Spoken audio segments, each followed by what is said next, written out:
Hello everyone, welcome back to the YouTube channel study Maza. दोस्तों, स्वागत है आपका एक और नई वीडियो में। दोस्तों, ये वीडियो बेहद ही खास होने वाली है क्योंकि आप सभी को मिलने वाला है पर्यावरण शिक्षा, यानी जो आगरा यूनिवर्सिटी का आज लास्ट पेपर है बीएड सेकेंड ईयर का, उसका पेपर जो आपको मिलने वाला है। तो कम से कम इस पेपर को तो रट के जाइएगा।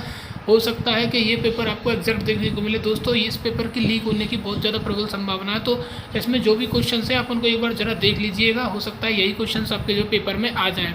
तो देखिए, पृथ्वी का 2/3 भाग कौन सा मंडल है? तो आपका इसमें हो जाएगा क्या? जल मंडल। पर्यावरण शिक्षा पर अंतर्राष्ट्रीय जो घोषित किस सन में आयोजित की गई थी? तो इसका जो करेक्ट आंसर है वो हो जाएगा हमारा अक्टूबर 1975। पर्यावरण अध्ययन सामित करता है किसको?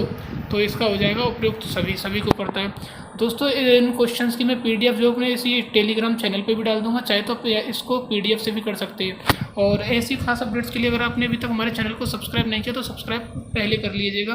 तो दोस्तों, देखते हैं और क्या क्या मिलता है इस पेपर लीक में। पर्यावरण अध्ययन विवेचना करता है किसकी? तो इसका हो जाएगा सामाजिक वातावरण और भौतिक संरचना दोनों की। पर्यावरण का अंग्रेजी क्या है? तो इसका हो जाएगा एनवायरमेंट। भारत में पर्यावरण विभाग की स्थापना कब हुई थी? 1982 में हुई थी। पर्यावरण दिवस कब मनाया जाता है? 5 जून को मनाया जाता है। पर्यावरण के अंतर्गत क्या आते हैं? सारी चीज़ें आती हैं। उपयुक्त सभी हो जाएगा इसका। आगे देखते हैं हम, कौन सा पर्यावरण अध्ययन एक घटक नहीं है? तो इसका हो जाएगा, देखिए, मानव, जलमंडल, सौरमंडल। इसमें जो है मानव नहीं है। मानव पर्यावरण संबंध एक संकल्पना है कैसी? धनात्मक। पर्यावरण अध्ययन की प्रकृति निम्नलिखित में से किसका समर्थन नहीं करती? कि जो बच्चे जो है कम गलतियां करें, इस चीज़ का जो हमारी एनसीएफ सपोर्ट नहीं करती है। इनमें से कौन मानव पर्यावरण का एक घटक नहीं है? तो ये हो जाएगा आपका धर्म। धर्म जो मानव पर्यावरण का कोई घटक नहीं है। और समाकलित पर्यवेक्षण अध्ययन से जुड़ा कौन सा विषय है? तो इसका हो जाएगा ऑप्शन नंबर डी। अगर इसको देखते हैं तो भारत शिक्षा की बहुउद्देशीय ज्ञान विधि कौन सी होती है? तो क्विज प्रतियोगिता। परियोजना पद्धति में पद होते हैं, तो इसका हो जाएगा उपयुक्त सभी। निम्नलिखित में से कौन सा पर्यावरण अध्ययन में सीखने का रचनात्मक आकलन का साधन नहीं है? तो इसका हो जाएगा हमारा क्या? कि वार्षिक उपलब्धि जो है एक बार करा दी और उसके हाथ में करा दिया रिजल्ट। ये हमारी एनसीईआरटी को सपोर्ट नहीं करता है। तो ये पेडागोजी का क्वेश्चन है। पर्यावरण अध्ययन में बच्चों को जोड़ने वाली सबसे प्रभावशाली युक्ति कौन सी है? तो इसका हो जाएगा किस्से कहानियाँ। बच्चों को बेहद पसंद आती हैं। प्राथमिक स्तर पर ईवीएस पाठ्य पुस्तकों में कहानियाँ सम्मिलित करने का कारण क्या है? ताकि किसी वस्तु के प्रचार निश्चय का कारण बन सके। तो इसका हो जाएगा ऑप्शन नंबर सी। और ये हो जाएगा आपका के अलावा निम्नलिखित पर्यावरण अध्ययन पढ़ाने की विधियां हैं। तो ये हो जाएगा आपका किसका? व्याख्यान द्वारा स्पष्ट करने में। पर्यावरण अध्ययन में क्षेत्र भ्रमण का मुख्य उद्देश्य होता है।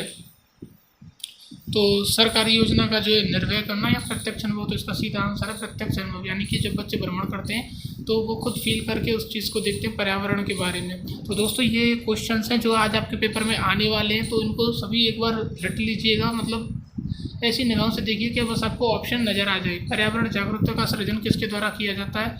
तो इसका हो जाएगा क्षेत्रीय भ्रमण के द्वारा। पर्यावरण शिक्षा में समस्या समाधान विधि का गुण है। तो इसका हो जाएगा ऑप्शन नंबर डी, सभी हो जाएगा। पर्यावरण शिक्षा की अध्ययन पाठ्य पुस्तकों का अभ्यास एक गतिविधि के रूप में उपलब्ध कराना चाहिए। तो इसका हो जाएगा किसमें? इकाई के अंत में। पर्यावरण अध्ययन किस विषय के रूप में है? तो इसका हो जाएगा क्षेत्रीय और परंपरागत, दोनों हैं आपके। पारिस्थितिकी तंत्र में मनुष्य क्या है? तो आपका उपभोक्ता है। किस वर्णन की उपस्थिति में जो पौधे हरे होते हैं? तो इसका आंसर आपका ऑप्शन नंबर डी, क्लोरोफिल है। पारिस्थितिकी तंत्र में ऊर्जा का मुख्य स्रोत क्या होता है? तो सूर्य का प्रकाश होता है। कौन सा वृक्ष जैविक कीटनाशक का उत्पादक है? तो इसका आंसर आपका नीम हो जाएगा। ये आपका शेक जो लाइकेन क्या है? तो इसको हम सहजीवी बोलते हैं। अंतक्रिया अंतमृत जंतुओं पर जो निर्वाह करने वाले प्राणी होते हैं उनको हम डिकम्पोजर कहते हैं। निम्नलिखित में से जैविक घटक कौन सा है आपका? तो जैविक घटक आपका प्लांट है। ऊर्जा का पिरामिड हमेशा सीधा होता है। पृथ्वी का अपमार्जन कौन है?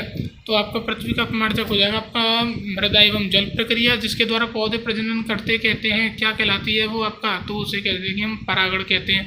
निम्न में से कौन सा एक मुर्दा खून नहीं है? तो आपका मशरूम। एक दूसरे से जुड़ी जटिल खाद्य श्रृंखला कहलाती हैं क्या? खाद्य जाल। अत्यधिक चरण का परिणाम है तो आपका हो जाएगा इसमें आपका ऑप्शन नंबर कौन सा है? इसमें आपका ऑप्शन नंबर है शायद जलवायु परिवर्तन। और आपका चोनोरविल दुर्घटना किससे संबंधित है? चोनोरविल दुर्घटना तो आपका हो जाएगा ये आपका नाव की दुर्घटना से समुद्री प्रकरण के द्वारा नष्ट हो रहे हैं। कौन से? मैनग्रोव वन जिन्हें हम कहते हैं। ऊर्जा का नवीनीकृत स्रोत कौन सा है? तो नवीनीकृत स्रोत ऊर्जा का कौन सा है? ये आपका हो जाएगा क्या, पौधे हो जाएगा। इतिहास में परमाणु दुर्घटना पहली बार कब हुई थी, तो इसका हो जाएगा हमारा क्या 6 अगस्त 1945 को। वायु प्रदूषण का कौन सा स्रोत नहीं है, तो ठोस अपशिष्ट वायु में नहीं चलते।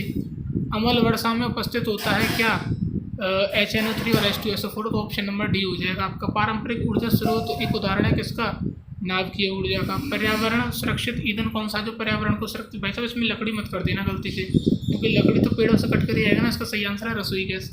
वायु प्रदूषण का कारक कौन सा है, तो इसमें हो जाएगा आपका वायु क्या कीटनाशक है, सीवेज है या धुआं है, ध्वनि, तो धुआं जो हो जाएगा वो वायु में चलता है। वायु में उपस्थित ऑक्सीजन कितने % होती है, 21% होती है।